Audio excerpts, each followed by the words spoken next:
இந்த வருஷம் ஆரம்பிச்சதுலேருந்து Marvel DC படங்கள் எல்லாமே நான் பார்த்துட்டேன். ஆனா, பார்த்த வரைக்கும் என்ன பெரிய அளவுல பயங்கரமா இருக்கு இந்த படம். கதையா, கன்டென்ட்டா என்ன ரொம்ப என்கேஜ் பண்ணியிருந்தாங்க அப்படின்ற ஒரு ஜோனுக்குள்ள எந்த படமும் இல்ல. ஆனா, அந்த ஒரு விரக்திகரமான ஒரு மனசு இருக்குல்ல, அந்த மனச ஃபுல்ஃபில் பண்ற மாரி தி ஃபேண்டாஸ்டிக் ஃபோர் ஃபர்ஸ்ட் ஸ்டெப் அமைஞ்சிருக்குன்றது எனக்கு பயங்கர சர்ப்ரைசிங்கா இருந்தது. இந்த படத்தோடைய டைரக்டர் பயங்கரமாக ஸ்டேஜ் பண்ணியிருந்தாருங்க ஓவராலாக இந்த படத்தை. படத்தோட கதையாகவுமே நான் ஃபர்ஸ்ட் ஆஃப் ஆல் ட்ரெய்லரை பார்க்கும்போது என்ன யோசித்தேன் அப்படின்னா, ரெகுலராக நம்ம இதுக்கு முன்னாடி பார்த்த ஃபென்டாஸ்டிக் ஃபோர் மாதிரியே அந்த கேரக்டர்ஸ் எல்லாரும் இருக்காங்க. வில்லன் கேரக்டர் கூட அதே மாதிரி தான் இருக்குது. பட் இந்த வாட்டி வந்து அதை ஃபீமேலாக மாற்றிருக்காங்க. இவ்வளோ தான் டிஃப்ரென்ஸ் இருக்க போகுதுன்ற பாயிண்ட் ஆஃப் வியூக்குள்ளே தான் நான் இருந்தேன். அண்டு ட்ரெய்லரை பார்த்ததுக்கு அப்புறமாவும் எனக்கு பெரிய அளவில் எக்ஸைட் பண்ணல. அதுக்கு ரீசன் என்னென்னா, நான் பார்க்குற ஹாலிவுட் படங்கள் எல்லாமே ட்ரெய்லரில் என்ன சீக்வன்ஸ் இருக்கோ அதை விட பெஸ்ட்டான ஒரு சீன் படத்தில் இருக்கவே மாட்டேங்குது. ட்ரெய்லர் தான் பீக்காக இருக்குது. இந்த எதிர்பார்ப்போட நான் உள்ளே போனால் பயங்கர மேஜிக்கல் மிராக்கிள். நான் பார்க்காத சீன்ஸ்லாம் நிறைய உள்ளே இருக்குது. நிறைய எக்ஸைட் பண்ணுது. கதையாக நல்லா இருக்குது. நம்ம பார்த்த ஃபேண்டாஸ்டிக் ஃபோருக்கும் இதுக்கும் நிறைய சிமிலாரிட்டிஸ் இருந்தாலும் இந்த கண்டென்ட்டை இன்னும் பயங்கர என்கேஜிங்காக பண்ணியிருந்தாங்க.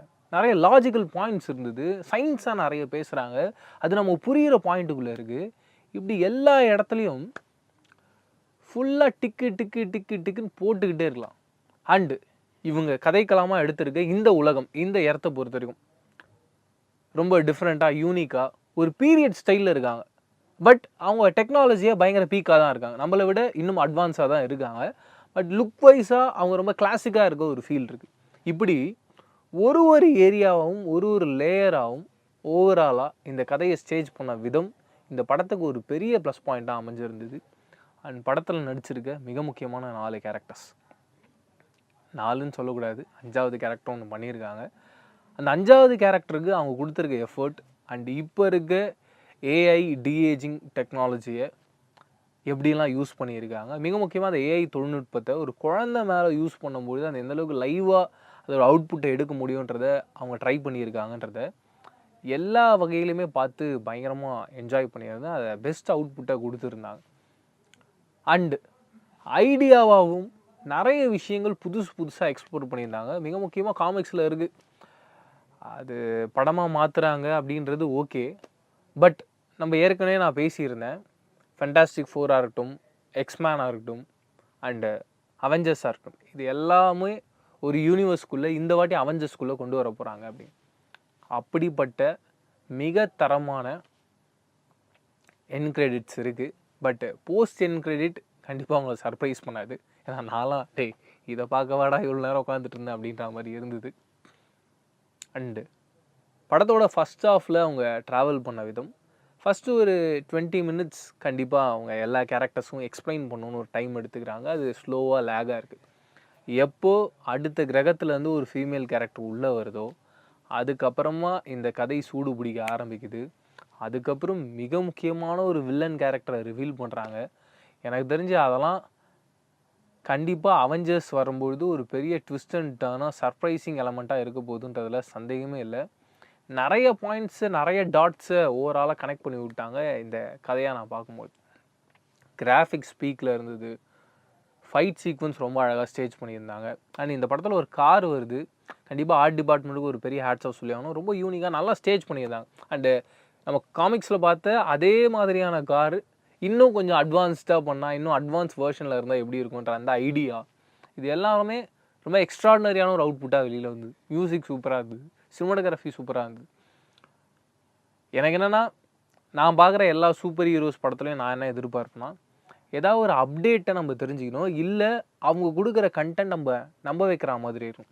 அண்ட் சயின்ஸை பற்றி சொல்லும் போது அது ரொம்ப ரியலிஸ்டிக்காக இருந்தால் மட்டும்தான் நம்மளால் அதை ஏற்றுக்க முடியும். ஏன்னா சூப்பர் ஹீரோ அப்படின்றதே ஒரு ஃபேண்டசி சப்ஜெக்ட் தான். பட் அதுக்குள்ளே ஒரு நம்புகிற பாயிண்ட் இருந்தால் தான் நம்மளால் அதை ரெண்டுத்தையும் பிளெண்ட் பண்ணி அதை எடுத்துக்க முடியும். அப்படிப்பட்ட ஒரு பாயிண்ட்டை கனகச்சிதமாக இந்த படத்தில் சொல்லியிருந்தாங்க. பட் இப்போ வரைக்கும் நான் இந்த படத்தோட ப்ளஸ்ஸெல்லாம் சொல்லிட்டு இருந்தேன். இந்த படத்தில் ஒரே ஒரு மைனஸ் பாயிண்ட் என்னால் ஏற்றுக்க முடியும். இந்த படத்தோடைய ஹீரோயின் அவங்க வந்து என்ன பண்ணுறாங்க, அவங்க குழந்தைய கூட்டிகிட்டு வந்து ஒரு பாயிண்ட் இருக்குது, நான் அதை ரிவீல் பண்ணணுன்னு ஆசைப்படல. அவங்க அதை பற்றி பேசுகிறாங்க. அங்கே இருக்க மக்களை கன்வின்ஸ் பண்ணுறாங்க.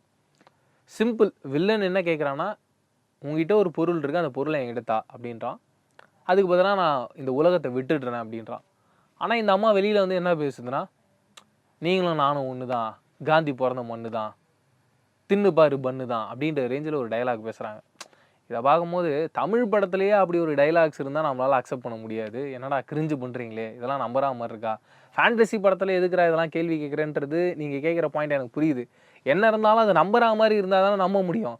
ஃபேண்டஸியாக இருந்தாலும் நீ நம்புற மாதிரி எனக்கு கொடுத்தா தானே நான் அதை ஏற்றுப்பேன். நீ நம்பாத மாதிரி உருட்டு என் இஷ்டத்துக்கு நான் உருட்டுவேன்னா நான் எப்படி அதை அக்செப்ட் பண்ண முடியுன்றதான் என்னுடைய கேள்வியாக இருக்குது. அந்த பாயிண்ட்லாம் அவங்க பெரிய அளவில் மிஸ் பண்ணிட்டாங்க. அது பெரிய தவறாக தான் நான் பார்க்குறேன். அந்த சீனை இன்னும் ஜஸ்டிஃபை பண்ணுற மாதிரி பயங்கர ஸ்ட்ராங்காக பண்ணியிருந்தாங்கன்னா இன்னும் ரொம்ப அழகான படமாக இந்த ஃபென்டாஸ்டிக் ஃபோர் வந்திருக்கும். இருந்தாலும் எனக்கு நான் இந்த வருஷம் பார்த்த பெஸ்ட்டு டிசி மார்வல் படங்களை கம்பேர் பண்ணும்போது மார்வலில் வந்த பெஸ்ட்டு படம் இதுதான். டிசியில் இன்னும் இந்த ஃபென்டாஸ்டிக் ஃபோர் அளவுக்கு ஒரு படம் வரலன்றது தான் ஒரு சோகமான வருத்தமான உண்மையாக இருக்குது. இதை தாண்டி நீங்கள் தி ஃபென்டாஸ்டிக் ஃபோர் ஃபர்ஸ்ட் ஸ்டெப் படம் பார்த்துருந்தீங்கன்னா உங்களுக்கு இந்த படத்தில் என்ன மாதிரியான விஷயங்கள்லாம் பிடிச்சிருந்தது இல்லைன்றதை கமெண்ட் ஸ்க்ரீனில் ஷேர் பண்ணிக்கோங்க. இதே மாதிரி சூப்பரான அடுத்த ரிவ்யூவில் சந்திக்கிறேன். அது வரைக்கும் டடா பேசுகிறேன். நான் பிரவீன் கேஎஸ். பாய்.